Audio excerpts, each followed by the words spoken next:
नमस्कार। मैं डॉक्टर संतोष आपका स्वागत करता हूं आज के इस लाइव होम्योपैथिक लाइव में।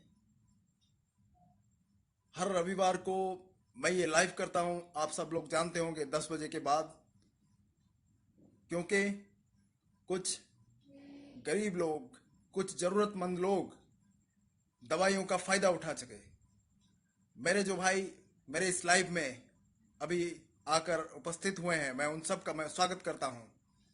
और मैं चाहता हूं कुछ बोलने से पहले प्लीज़ एक शेयर कर दीजिए, ताकि बहुत सारे लोगों तक मेरा ये वीडियो पहुंच जाए, ये लाइव बहुत सारे लोग देख सके और इसका फायदा उठा सके। दोस्तों, मैंने पिछली बार जो लाइव किया था वो कुछ नेटवर्क के प्रॉब्लम की वजह से नहीं हो पाया था, लेकिन बाद में मैंने एक वीडियो भी पोस्ट किया था रेस्पिरेटरी सिस्टम के ऊपर। मैंने लास्ट वाला जो वीडियो पोस्ट किया था लाइव के दौरान भी उसी के ऊपर डिस्कशन किया था। अस्थमा और ब्रोंकाइटिस के बारे में मैंने चर्चा की थी।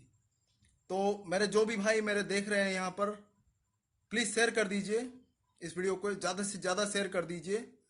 अपने मोबाइल के नीचे एक शेयर बटन आता है, उसमें जाएंगे तो आपको शेयर नाउ आएगा, वो शेयर कर दीजिए ताकि ज़्यादा से ज़्यादा लोगों तक ये पहुँच जाए। देखिए दोस्तों, मैं जो ये लाइव कर रहा हूँ ये आप सबकी भलाई के लिए कर रहा हूँ, क्योंकि आप सब जानते हैं कि आजकल मेडिकल साइंस में कैसा चल रहा है। हर कोई लूटने में लगे हैं, लेकिन मैं ये चाहता हूँ कि अगर प्रॉब्लम ज़्यादा ना हो, कम से कम पैसों में आपका इलाज हो सके और आसानी से हो सके बिना किसी परेशानी के। तो मैं बीमारियों के बारे में भी बताता हूँ और उनके दवाइयों के बारे में भी बताता हूँ इस लाइव में। हर हफ्ते हम चर्चा करते हैं एक एक बीमारी के लिए।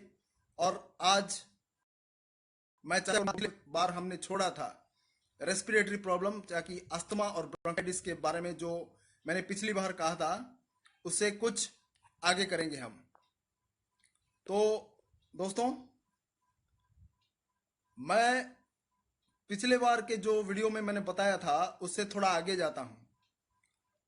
मैं ये लाइव तो कर रहा हूँ बीमारियों के बारे में, लेकिन अगर आप में से कोई अगर मुझसे लाइव आकर पूछना चाहता है कुछ किसी बीमारी के बारे में, तो मुझे वो रिक्वेस्ट भेज सकता है, मैं उसके प्रश्न का उत्तर दूंगा।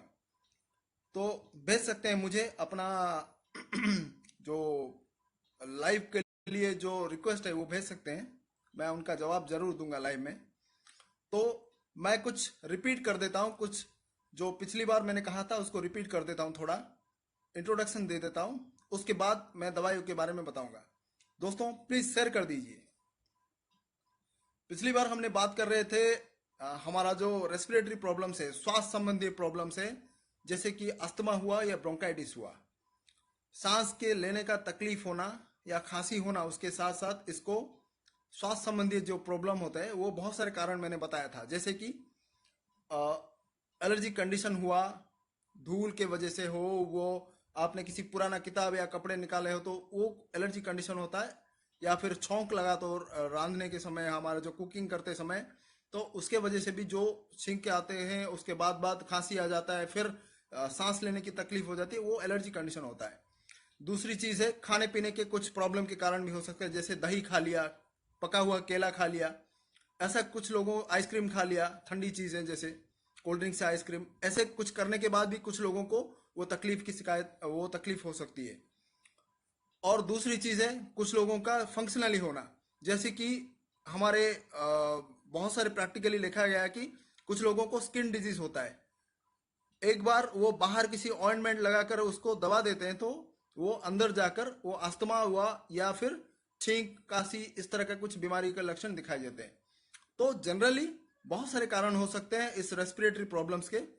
मैं आपको बताऊंगा आज के इस लाइव में कि इन सब का इलाज क्या है, दवाई क्या हो सकती है होम्योपैथिक में, इसका कैसे आसानी से इलाज किया जा सकता है, मैं आपको दवाई बताऊंगा।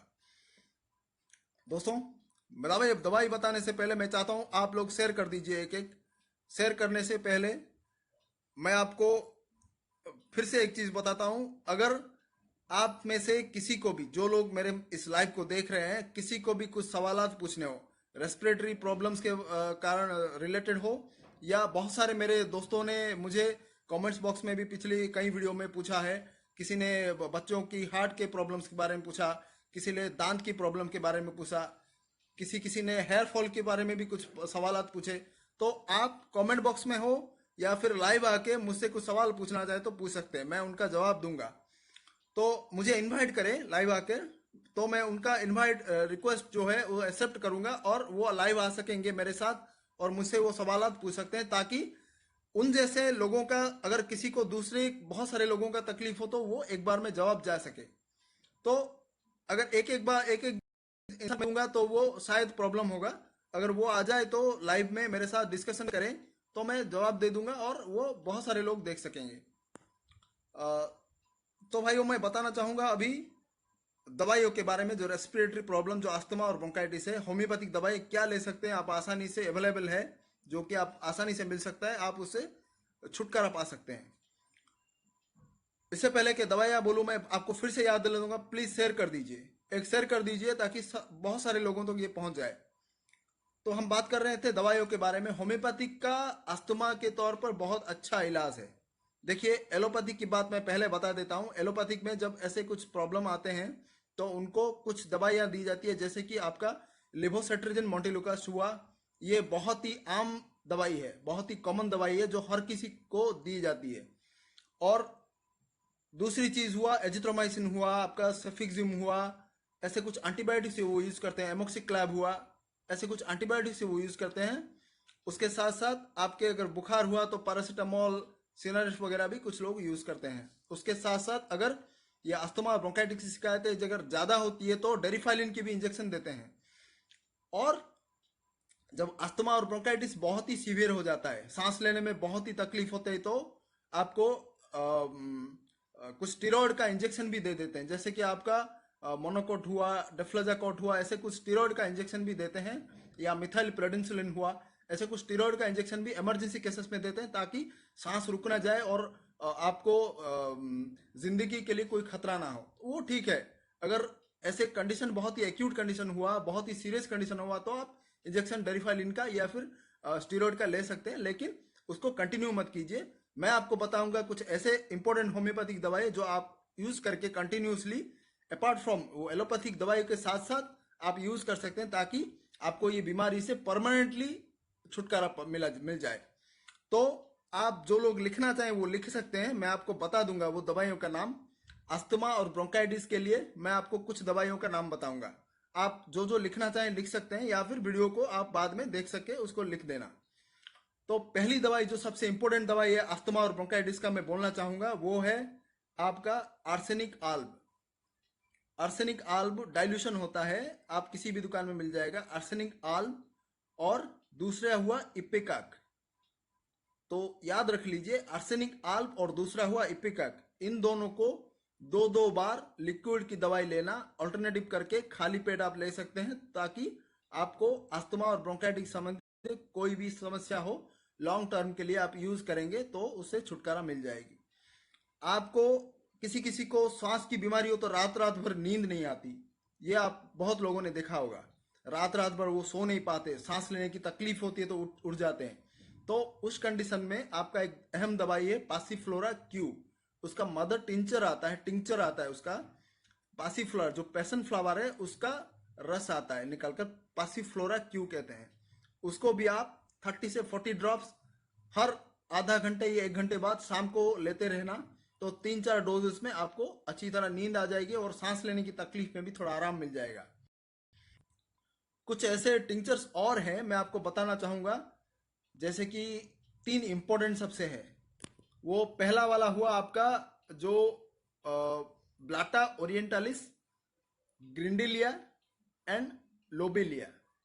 3 होता है, मैं फिर से रिपीट कर देता हूं।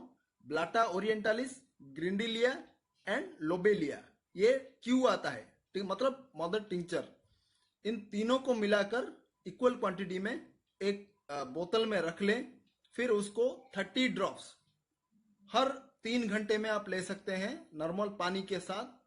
तो देखेंगे कुछ डोज लेने के बाद आपको सांस की जो वल्गम की शिकायत रहती है, जो सांस लेने की तकलीफ रहती है, उससे आपको आराम मिल जाएगा। तो मैंने आपको कहा दोस्तों शेयर कर दीजिए, एक बार शेयर कर दीजिए, अपने जो जो मेरे भाई देख रहे हैं शेयर कर दीजिए, ताकि बहुत सारे लोग आप अब जानते होंगे आज इंडिया में बहुत सारे लोग सांस की बीमारी से जुड़े हैं। अराउंड 80% से ज्यादा लोग सांस की बीमारी से जुड़े हैं, क्योंकि हमारा एटमॉस्फेयर में पोल्यूशन लेवल इतना बढ़ गया है। आपको पता होगा रोड भी ऐसे खतरनाक रोड बन रहे हैं कि उससे बहुत सारा पोल्यूशन निकलता है, और ये अस्थमा और ब्रोंकाइटिस बहुत ही खतरनाक लेवल से बढ़ता जा रहा है दोस्तों। तो मैं चाहता हूं हर किसी के पास ये पहुंच जाए दवाई, और वो आसानी से इससे निजात पा सके। देखिए एलोपैथी का इसका कोई परफेक्टली इलाज नहीं है, सिर्फ इमरजेंसी केसेस में इसका कंट्रोल किया जाता है। वो ठीक बात है, अगर आपकी जिंदगी को खतरा हो, कंडीशन सीरियस हो जाए, तो आप एलोपैथिक लीजिए, लेकिन उसके साथ साथ आप अगर होम्योपैथी का कंटिन्यू करेंगे और एलोपैथिक कुछ दिनों में बंद कर देंगे, तो आप इस बीमारियों से परमानेंटली छुटकारा पा सकते हैं। तो मैंने देखा है मेरे बहुत सारे पेशेंट्स आते हैं जो कि अस्थमा ब्रोंकाइटिस के, मेरे अराउंड 80 से 90 तक पेशेंट्स हैं, जो बच्चों से लेकर बूढ़ों तक है। देखिए क्या अभी चल रहा है, छोटे छोटे बच्चे 3 से 4 साल तक बच्चे जिनको अस्थमेटिक की शिकायत लेती है, उनको इनहेलर यूज करने को कहा जाता है। नॉर्मल इनहेलर होता है जो कि अस्थलिन और ड्यूलिन हुआ आपका नॉर्मल इनहेलर के साथ साथ उनको स्टीरॉयड वाला इनहेलर भी यूज करने को बोला जाता है, जो कि बहुत ही खतरनाक होता है। एक बार आपने स्टीरॉयड का इनहेलर या फिर इंजेक्शन की लत पड़ गई आपको, तो कोई भी ऐसी आम दवाई नहीं है जो आपके ऊपर असर आसानी से कर सकती है। तो मैं दोस्तों आपको बोलना चाहूंगा कि जितना हो सके इन इनहेलर, खास करके स्टीरॉयड वाला इनहेलर से दूर रहिए। अगर आप कुछ ऐसा प्रॉब्लम हुआ, ज्यादा सांस लेने की तकलीफ हुई, कुछ ऐसे खतरनाक कंडीशन हुए, तो आप इनहेलर लीजिए या फिर इंजेक्शन लीजिए। लेकिन ऑल्टरनेटिव कंडीशन में जब वो शांत हो जाए, वो एक्यूट वाला कंडीशन जब आराम थोड़ा मिल जाए, आप होम्योपैथी की दवाई कंटिन्यू कीजिए। मैंने आपको कहा, फिर से रिपीट कर देता हूं वो दवाइयों का नाम। डाइल्यूशन कंडीशन में 30 potency, arsenic alb and ipecac. Tincture में जब आते हैं तो 3 दवाइयां होती है, blatta orientalis, grindelia and lobelia. 3 दवाइयां इक्वल क्वांटिटी में मिलाकर 30 ड्रॉप्स हर 3-3 घंटे में पानी के साथ मिलाकर खाली पेट। दूसरी चीज, अगर सांस के प्रॉब्लम की वजह से रात को नींद ना आती हो, तो पासीफ्लोरा क्यू 40 से 50 ड्रॉप्स गुनगुने पानी में आप हर आधे घंटे में लीजिए। देखिए आपको अच्छी नींद आ जाएगी, और जो तकलीफ है सांस लेने की उससे भी आराम मिल जाएगा। तो आज हमने बात किया सांस लेने की प्रॉब्लम, अस्थमा और ब्रोंकाइटिस के बारे में। मैं अपना लाइव एंड करने से पहले फिर से एक बार आपको रिक्वेस्ट करना चाहूंगा, प्लीज शेयर कर दीजिए ताकि बहुत सारे लोगों तक ये पहुंच जाए। ओके ठीक है, तो मैं आज का ये लाइव वीडियो एंड करने जा रहा हूं। एंड करने से पहले मैं फिर से आपको एक बार बोल देता हूं, प्लीज शेयर कर दीजिए ताकि ज्यादा से ज्यादा लोगों तक ये पहुंच जाए। धन्यवाद, थैंक यू, गुड नाइट।